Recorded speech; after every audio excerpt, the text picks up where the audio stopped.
50 विपक्ष में गया ना, हरियाणा में भी और देश में भी वापसी करेंगे। यात्राएं भी होंगी, जनसभाएं भी होंगी।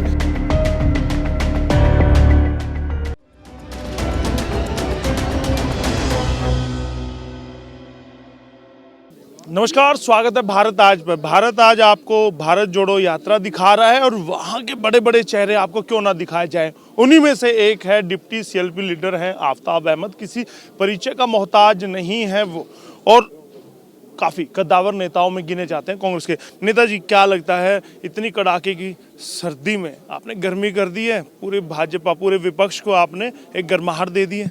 मैं कहूँगा जब देश की संस्कृति, देश की जो मूल भावना है, जब उसको लेके और उस देशवासी जब उसको समझने लगेगा तो कोई मौसम चाहे कितनी मर्जी सर्द हो, चाहे धुंध पड़े, चाहे सुबह 6 बजे हो, चाहे रैली का समय हो, चाहे यात्रा को शुरू करने का समय हो, चाहे पानीपत की रैली हो 5 डिग्री टेम्परेचर में हो, तो मैं समझता हूँ देश और देशवासी उस वैचारिक लड़ाई को लड़ने के लिए जो भारत जोड़ो यात्रा के द्वारा अब एक जन आंदोलन बना दिया गया है, उसमें अपनी सहभागिता नज़र कर रहे हैं।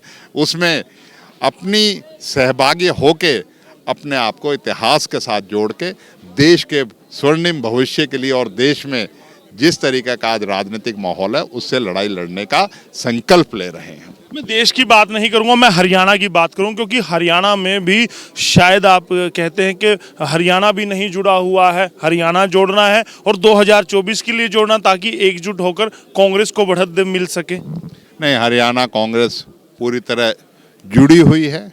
आप देख सकते हो एक भारतीय जनता पार्टी ने 2019 में क्या नारा दिया था, 75 पार। 90 में से क्या स्कोर रहा बीजेपी का, 40। 50 विपक्ष में गया ना।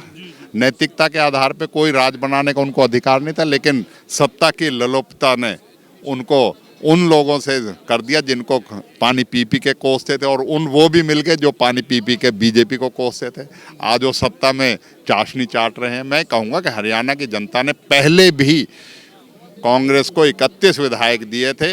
कांग्रेस के लोग, या मैं कहूँगा कांग्रेस के जो वो वोटर था, उसको असमंजस में जरूर डाल दिया था इस प्रोपेगेंडा ने 75 पार। नहीं तो पीछे भी कांग्रेस का प्रदर्शन बहुत बढ़िया रहा था, और आगे मैं कह सकता हूँ 2005 से भी ज़्यादा बेहतर प्रदर्शन हरियाणा कांग्रेस में 2024 में रहेगा, क्योंकि ये भारत जोड़ो यात्रा 2024 के चुनाव के लिए नहीं है। कि हरियाणा में तो पहले से ही कांग्रेस जो है अपनी पूरी भूमिका एकजुट होकर निभा रही है। और उसमें राहुल जी जो जादू लेकर निकले हैं, जादू बिखेर रहे हैं, क्या लगता है कि आप लोग अपने मजबूत कंधों पर 2024 तक ये जादू बरकरार रख पाएंगे? क्योंकि उन्होंने अपना काम शिद्दत से कर दिया, अब जिम्मेवारी आप लोगों के कंधे पर होगी कि जब 2024 में आप बीजेपी का मुकाबला करने के लिए निकलेंगे तो यही जादू बरकरार रख पाएंगे। मैं कहूँगा राहुल जी ने जो संकल्प लिया और राहुल जी ने पूरे देश को एक रास्ता दिखाया है, एक वैचारिक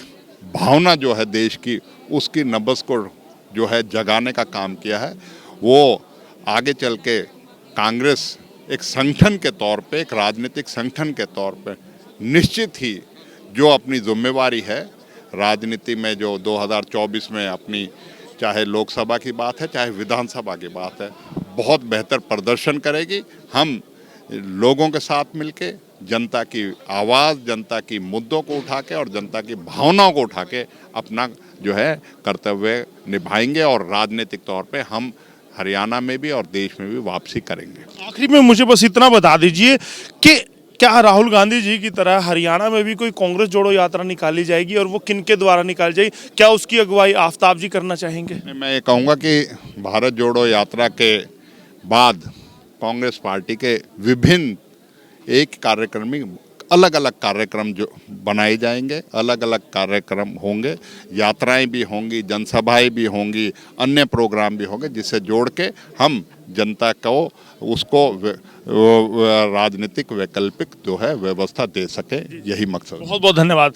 सीएलपी डिप्टी लीडर हैं और लगातार बात करते हैं कि अब भारत जोड़ो यात्रा से फ़ायदा हो रहा है, समाज को फ़ायदा हो रहा है, देश को फ़ायदा हो रहा है, और कांग्रेस को कितना फायदा होगा 2024 में आपको बताएंगे। बस बने रहिएगा हरियाणा आज, भारत आज के साथ। नमस्कार, मैं कार्तिक के साथ यशपाल गंज।